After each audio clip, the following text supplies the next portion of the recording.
विधिमंडळाच्या कामकाजाचा दर्जा हा उत्तम असावा, हा गुणात्मक असावा, राज्याच्या जनतेचे विविध प्रश्न मांडण्यासाठी अधिवेशनाचा संधीचं सोनं करावं, हा या मागच्या अधिवेशनातला साधारणतः चर्चेचा महत्वाचा भाग राहिला आहे. विरोधी पक्षाने अशी भूमिका घेतली की हे 14 दिवसात न करता किमान 1 महिन्यासाठी असावं अशी मागणी त्यांनी केली आहे. असं आहे, विरोधी पक्षांनी या अगोदर आम्ही मागण्या करायचो तेव्हा 2 दिवसाची अधिवेशनं घेतली. खरं तर माननीय देवेंद्र फडणवीसजी, माननीय एकनाथजी, माननीय सुनेत्राताई यांच्या नेतृत्वामध्ये आम्ही 3 आठवड्याचं अधिवेशन सांगितलं आणि 3 आठवड्याचं अधिवेशन होते आहे. आता यामध्ये कधीच 4 आठवड्याचं अधिवेशन मागच्या 1995 पासून आजपर्यंत झालेलं मी पाहिलेलं नाही. मग अशा वातावरणात कारण नसताना दर्जेदार योग्य विषयाची चर्चा करणं ही जबाबदारी घेतली पाहिजे. तुमचं म्हणणं काही दिवस आचारसंहितेत जाणार आहे. हे आचारसंहिता माझ्या माहितीप्रमाणे तर 18 तारखेला मतदान आहे, 22ला निवडणुकीचे निकाल आहे. त्याचा 22ला तर आपण, तुम्हालाही माहित आहे की 22ला फार कामकाज नसतं. आपण शोकसभा करतो, शोक प्रस्तावानंतर पुरवणी मागण्या सादर होतील आणि सभागृह संपेल.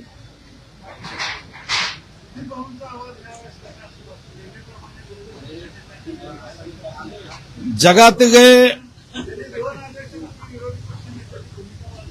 असं आहे, मी जनतेचा वकील म्हणून काम करतो. विरोधाला विरोध करण्याचं काम मी आयुष्यात केलं नाही.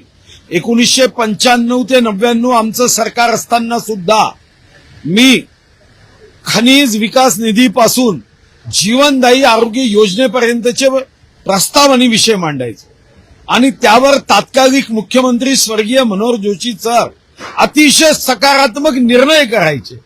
आणि म्हणून माझी भूमिका ही जनतेचा वकील म्हणून आहे आणि माझा आवाजाचा विषय उपस्थितच होत नाही.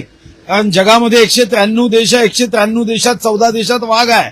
14 देशातले सर्वात जास्त वाघ माझ्या मतदारसंघात आहे.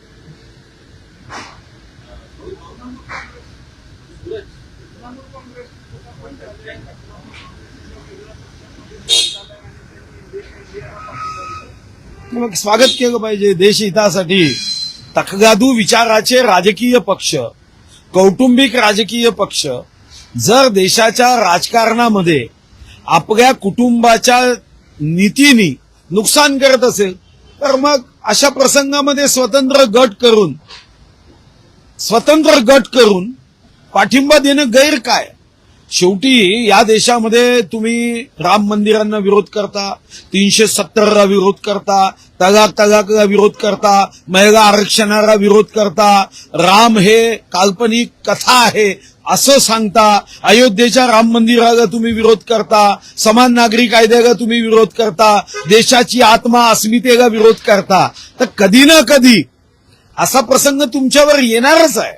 हा तृणमूल काँग्रेसचाच नव्हे, अनेक पक्षाचा येणार आहे. आता सध्या 99 आहे म्हणून काँग्रेसचे.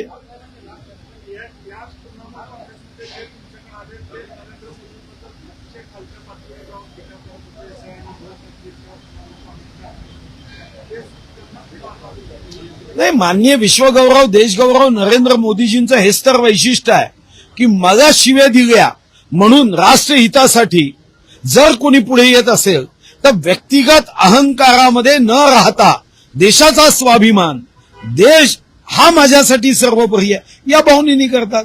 उद्या एखाद्या राजकीय नेत्यांनी मला शिव्या दिली म्हणून देशहितासाठी कोणी वाघ्याचा वाल्मिकी होत असेल तर त्याला थांबवलं तर रामायण कधीच निर्माण होणार नाही.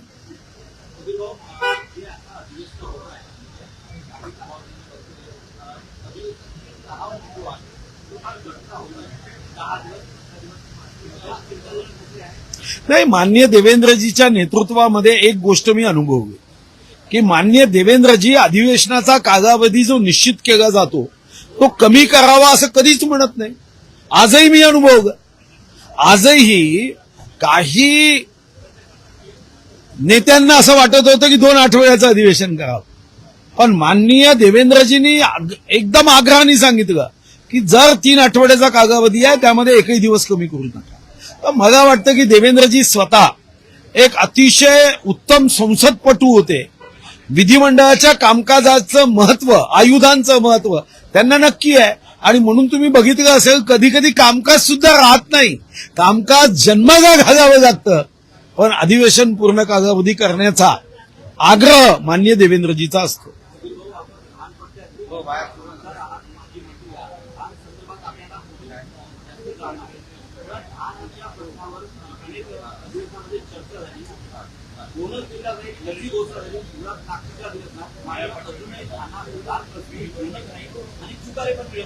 नाही, मी तुमच्या मताशी सहमत आहे. अतिशय महत्वाचा प्रश्न आहे.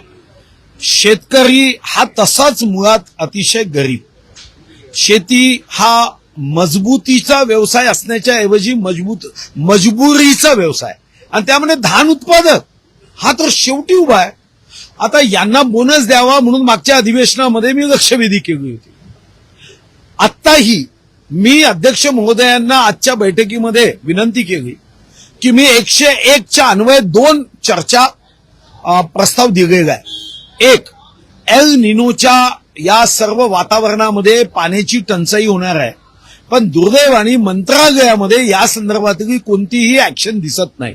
आणि म्हणून एक अल्पकालीन चर्चा दिली जी जीएसडीएवर आधारित आहे, की ज्यामध्ये आपला भूजल पाण्याचा स्तर एवढा खालती चालला आणि त्याच्यावर जर उपाययोजना केली नाही तर पानी पिगा के याऐवजी पानी के लिए मोहताज हम करेंगे अशी भूमिका मंत्रालयातल्या सचिवांची असू शकेल.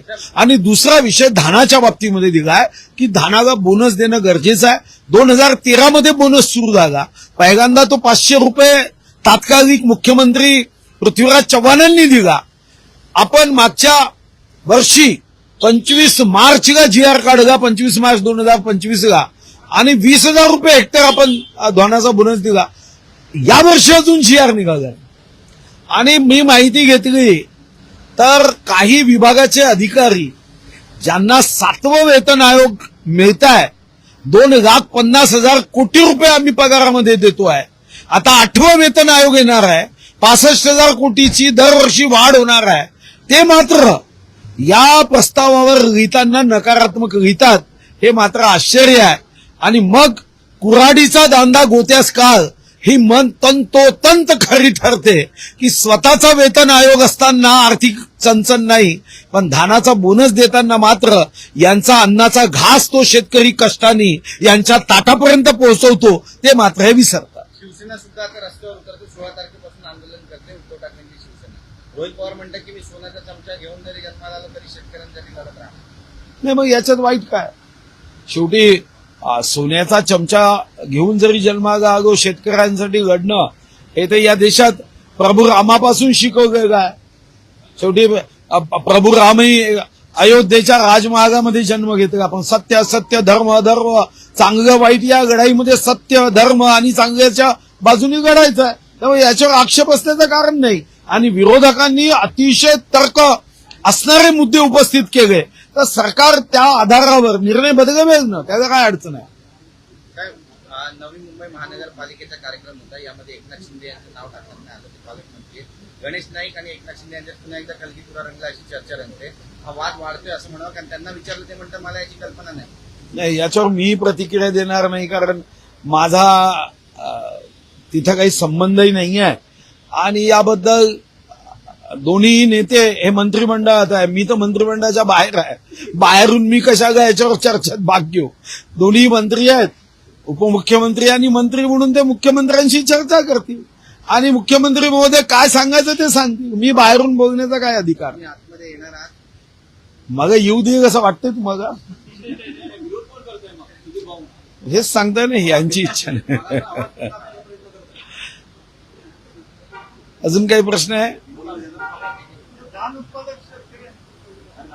आहे ना, तो भात खातो म्हणून त्यांनी, तुम्ही त्याच्यावर महत्वच देत नाही. तुम्ही आपले गणेश नाईक साहेब आणि एकनाथ शिंदे साहेब यांच्या पत्रिकेचा विषय महत्वाचा आहे. तो पत्रिकेचा विषय कुठं महत्वाचा आहे? एक बार फिर चर्चा है कि यूबीटी के साथ जितने भी सांसद बचे हुए हैं वो स्थापना दिवस के मौके पर शिवसेना के साथ दिख सकते हैं. यानी शिवसेना के साथ शिवसेना के ही सांसद जो हाँ वही एक जमाने में जो शिवसेना की थी, तो दिख सकते तो दिखेंगे ना, इसमें अड़चन क्या है? इसमें अड़चन क्या है? एकनाथ शिंदे साहब एक सक्षम नेता है, स्वर्गीय हिंदू हृदय सम्राट बालासाहब ठाकरे जी के विचारों पे चलने वाला एक अच्छा नेता है। अब उनके साथ में अगर यूबीटी के खासदार आ गए तो मैं समझता हूं कि परिवर्तन संसार का नियम है, उचित परिवर्तन होना ही चाहिए। अगर वो सांसद एकनाथ जी के साथ मिशन टाइगर में दिखते हैं तो मैं समझता हूं कि टाइगर के साथ जुड़ जाता है तो बुराई कुछ नहीं। साहेब, ठाकरेंचे खासदार आहेत ज्यांनी एक वेगळा गट स्थापन करण्यासाठी आता तिथले शिवसेनेचे जे खासदार आहेत त्यांची भेट घेतली आहे। खासदार संजय देशमुख यांची दिल्लीमध्ये प्रतापराव जाधव यांच्याशी भेट झाली आणि एक पत्र देखील दिलं जाणार आहे। काल जी बैठक झाली त्यामध्ये 9 पैकी केवळ 5 खासदार ठाकरेंच्या बैठकीला हजर होते। काही महत्वाच्या घडामोडी घडतात असं म्हणावं? नाही, महत्वाची घडामोड घडताय की नाही मला माहित नाही, पण ही घडामोड राष्ट्रहितासाठी असेल तर घडलीच पाहिजे। संजय राऊत पण दिल्लीला रवाना होत आहेत। असं आहे की श्रद्धेय अटल बिहारी वाजपेयीचं सरकार पाडण्यासाठी तुम्ही भाजपचे खासदार फोडले होते, त्यांना मदत केली होती। इथं सरकार पाडण्यासाठी नाही तर देश घडवण्यासाठी जर एखाद्या पक्षाचे खासदार सोबत घेत असतील आणि तेही कोणताही पद्धतीचा गैरउपयोग न करता विचाराच्या आधारावर, तर मला वाटतं वाईट काय हो? काँग्रेसने काय काय धंदे केले हे तर सर्वांना माहिती आहे। महाराष्ट्राचे तेव्हा भारतीय जनता पार्टीचे खासदार होते, श्रद्धेय अटल बिहारी वाजपेयींच्या वेळी त्यांना येऊ नाही दिलं, एक मतानी पड गए, 2 नाही तू 1 वाढवू नको। अशा पद्धतीने होते का कांग्रेसचे सांसद क्या आपको लगता है? नहीं, अच्छी बात है। मैं तो समझता हूं कि यूबीटी के सांसद अगर गठ बनाकर अगर विश्व गौरव, देश गौरव, युग पुरुष नरेंद्र मोदी जी के इस देश हित के लिए साथ देते हैं तो उनका स्वागत ही करना चाहिए। हमारे देश में ये परंपरा है, जब विभीषण रावण को छोड़ के आया तब भी हमने स्वागत किया। वालिया सभी बुरे काम छोड़ के वाल्मीकि बनने आया तो इस देश के इतिहास के पन्ने पन्ने पे लिखा है कि कोई बुराई छोड़कर अच्छाई के मार्ग पे चलता है तो उसका स्वागत होना चाहिए। काँग्रेसचे देखील 20 खासदार आहेत ते अपात्र होऊ नये यासाठी वेगळा गट केला आणि एका पक्षामध्ये विलीन झालेले। मात्र ज्या पद्धतीने राष्ट्रवादी असेल शिवसेनेचे ज्यावेळेस फूट पडली त्यावेळेस कुठल्याही पक्षामध्ये विलीन न होता ते कायम पक्षासोबत राहिले, अशा पद्धतीचं चित्र पाहायला नाही, शेवटी त्यांचा निर्णय, या निर्णयामध्ये त्यांना काय वाटतं, त्यांचा कायद्याच्या संदर्भात काय अभ्यास आहे, गट नवीन करण्याच्या संदर्भात त्यांनी ज्यांच्याशी चर्चा केली त्यांनी काय सल्ला दिला यावर ते निर्णय करतात। प्रत्येक राज्यामध्ये स्वतंत्र विषय आहे आणि स्वतंत्र विचार करण्याची शैली आहे। पण शेड्यूल 10चा जो बोललं जातं, शेड्यूल 10 एखाद्या पक्षामध्ये विलीन व्हायला पाहिजे, मात्र त्याच पद्धतीने कुठेतरी ही भीती होती, कारण की गेल्या काही 5 वर्षापासून हे प्रकरण नाही, शेड्यूल 10 मध्ये जे लिहिलं आहे ना त्याचं इंटरप्रिटेशन प्रत्येकाला आपल्या मनाने करण्याचा अधिकार आहे, कारण त्याच्यामध्ये स्पष्टता नाही आहे। बहुमताच्या संदर्भात घेतलेले निर्णय आणि या संदर्भामध्ये त्या पक्षाच्या नेत्यांनी आपल्या लोकशाहीच्या दृष्टीने पक्षाच्या बहुमताचं ऐकलं पाहिजे, ही भूमिका सुद्धा संविधानामध्ये अपेक्षित आहे। जर एखादा पक्ष दादागिरी करत असेल, आपले खासदार म्हणजे हे गुलाम आहे, वेठबिगार आहे या भावनेने वागत असेल तर अशा गुलामगिरीच्या विरुद्ध बंड करण्याचा अधिकार संविधानाने आम्हालाही दिलाय आणि शेड्यूल 10 यामध्ये संदिग्ध आहे। महिला को धर्मांतर के लिए जबरन जो है दबाव बना दिया, नकली पदार्थ किए गए, विश्वकर्म किया गया। कहाँ पे? नागपुर धर्मांतरण के नाम पर जो है दुष्कर्म किया गया। इनको तो फोड़ना चाहिए, ठोकना चाहिए। कानून में बदलाव की आवश्यकता होगी तो 1 दिवस का विशेष अधिवेशन करना चाहिए, ऐसा ठोकना चाहिए कि अगले 50 जन्मों तक फिर ऐसे जबरदस्ती से धर्मांतर करने की सोच भी उनके मन में ना बढ़े। एकदम स्पष्ट रूप से है। आप आपका बाप बदल सकते हो क्या? अगर बाप आपका उसका एनीमिया है करके बाप को बदल देंगे क्या? तो कौन से आधार पे धर्म बदलते हो? डिस्कशन हुई है ना, संविधान जब बनाया गया तब मुझे आज भी याद है पुरुषोत्तम दास टंडन जी ने बहुत अच्छी बातें कही, गिब्बत जी ने उसको विरोध किया था, मगर वो समय 125 इसलिए डाला गया कि हमें प्रचार कर सकते हैं, जबरदस्ती से धर्मांतरण आज भी संविधान के तहत नहीं कर सकते। आप अगर किसी को प्रलोभन दिखाते हो, कुछ माध्यम में उसको दबाव से आप धर्मांतरण करते हो तो ठोकना चाहिए, पीटना चाहिए, वो अपना धर्म भूल जाए, इतना मारना चाहिए। मुंबई में युवा शुरू हुआ है कि जैन में सदस्य डाल दिया गया, उसको लेकर को मिटाया जा रहा है, कहा जा रहा है कि बीजेपी सरकार में दहशतवाद जो है उसको बढ़ावा दिया जा रहा है।